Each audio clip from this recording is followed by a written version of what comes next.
mas danke para nos conferência de prensa para a exposição internacional temporária Caribbean Ties Aruba, Laço na Caribense Aruba, que nós vamos abrir dia 22 de maio, dus outra semana de rançom, para a qual nós está invitando editor para vir a abertura de exposição bonita, aqui qual está regalo de projeto de Nexus 492.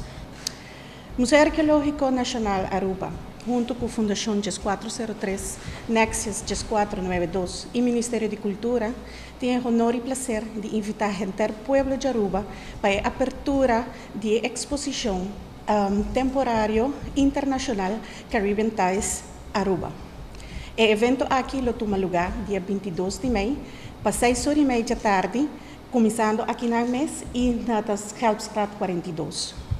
Caribbean Ties está eigenlijk a finalização do projeto de Nexus 492, que está ser liderado para a Universidade de Leiden.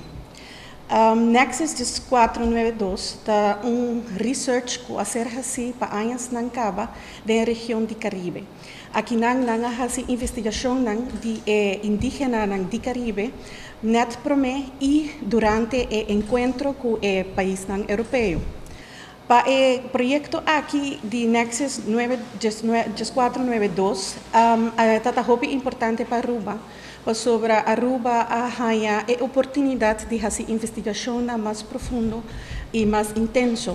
Nos recorda que não há para nós investigação na Santa Cruz 35. Também tem par de sítios arqueológicos que a ser investigado mais profundo, que está na Spanslagum, Canachito e o último sítio de arqueologia que nós temos está Cerro Colorado.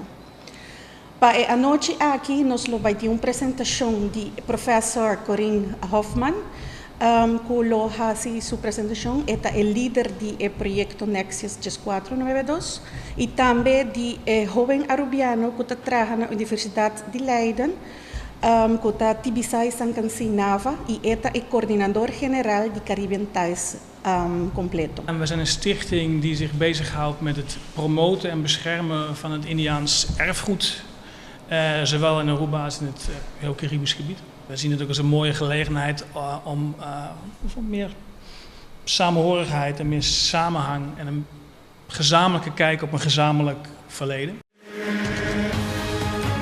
Essa aqui tá é Arubiano, o website